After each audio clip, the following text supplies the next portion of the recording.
Video like जरूर कर लीजिए और ऐसे वीडियो लगातार फ्री में पाने के लिए चैनल को तुरंत सब्सक्राइब कर लीजिए और बेल आइकन को जरूर टैप कर लीजिए ताकि आगे भी सारे वीडियो आपको मिलते रहे। यूट्यूब में फॉलो करते हैं तो प्लीज ये वाला फ्री टेलीग्राम चैनल जरूर ज्वाइन कर लीजिएगा। सारे नोटिफिकेशन सारे अपडेट यहीं पे आते हैं, ध्यान रखिए।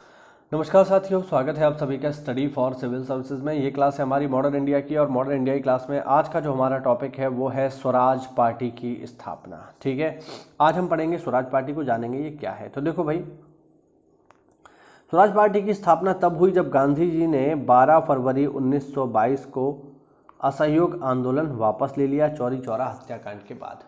अब गांधी जी ने जब असहयोग आंदोलन वापस ले लिया तो बहुत सारे लोग गांधी जी के इस कार्य के समर्थन में नहीं थे। बहुत सारे लोगों का मानना था कि यार ठीक है, कुछ किसानों ने आग लगा दी, कुछ किसानों ने हत्या कर दी, तो उनको जेल में डालो, उन पर कानूनी कार्रवाई करो, लेकिन पूरा आंदोलन कैंसिल कर देना ये उचित बात नहीं है, ऐसा बहुत सारे लोगों को लगता था।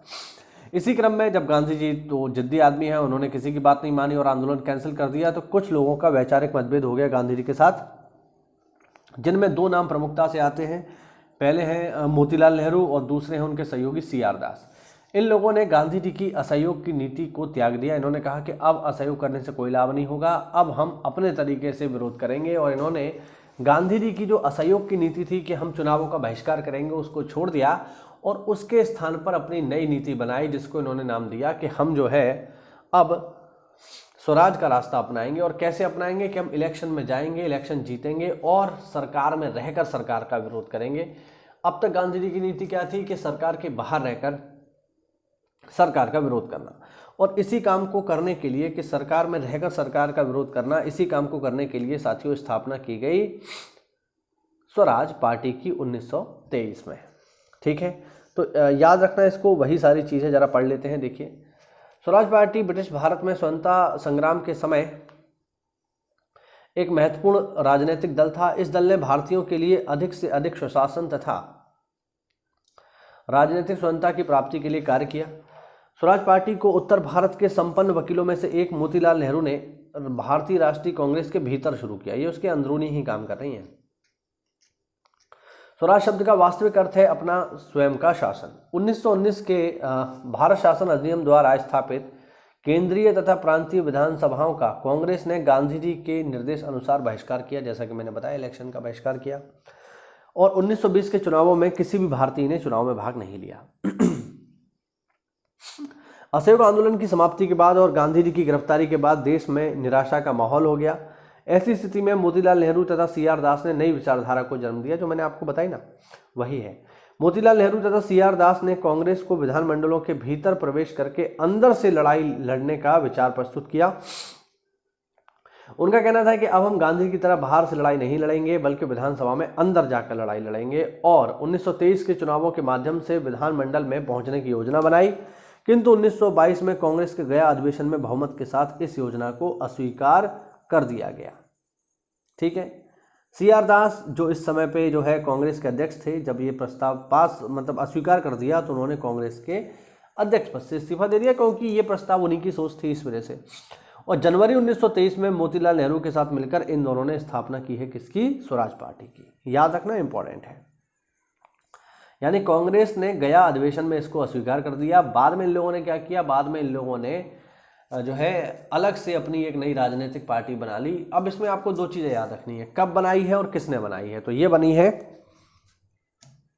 1923 में, और बनाने वाले व्यक्ति कौन है? बनाने वाले व्यक्ति दो हैं, मोतीलाल नेहरू और CR दास, यानी चित्तरंजन दास, जो कि सुभाष चंद्र बोस के राजनीतिक गुरु हैं, ध्यान रखना। इस पार्टी का मुख्य उद्देश्य चुनावों के माध्यम से काउंसिल में प्रवेश करके उनको काम न करने देना।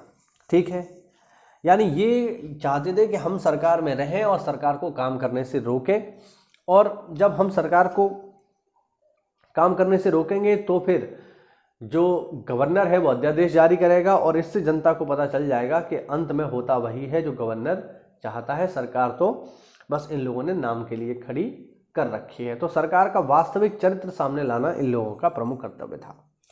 CR दास स्वराज पार्टी के अध्यक्ष तथा मोतीलाल नेहरू महासचिव थे।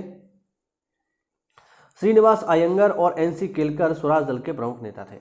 1925 में विट्ठल भाई पटेल का सेंट्रल लेजिस्लेटिव असेंबली का अध्यक्ष चुना जाना स्वराजियों की प्रमुख उपलब्धि थी। ध्यान रखना, विठल भाई पटेल जो है सरदार वल्लभ भाई पटेल के भाई हैं और ये पहले ऐसे व्यक्ति हैं जो कि विधानसभा के अध्यक्ष चुने गए। पेपर में कई बार पूछा जा चुका है, ध्यान रखना। चित्तरंजन का एक अन्य नाम देशबंधु भी है, याद रखेंगे। देशबंधु का अर्थ है friend of nation.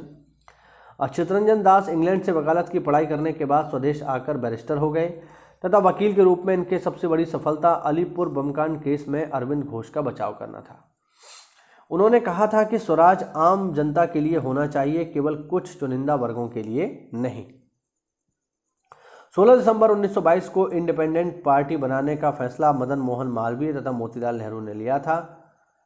Madan Mohan Malviya Hindu Mahasabha के संस्थापक रहे हैं। इसके अलावा मैं आपको बता दूं जो BHU है, बनारस हिंदू यूनिवर्सिटी, उसके संस्थापक भी पंडित मदन मोहन मालवीय ही हैं।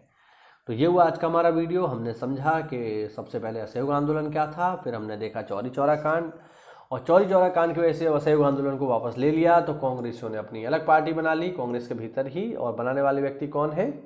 मोतीलाल नेहरू और CR दास, और इनकी पार्टी का नाम है स्वराज पार्टी। और कैसे काम करती है वो हमने देखा। इसी के साथ ये टॉपिक हुआ हमारा समाप्त। मिलते हैं अगली क्लास में, तब तक के लिए जय हिंद, जय भारत, वंदे मातरम।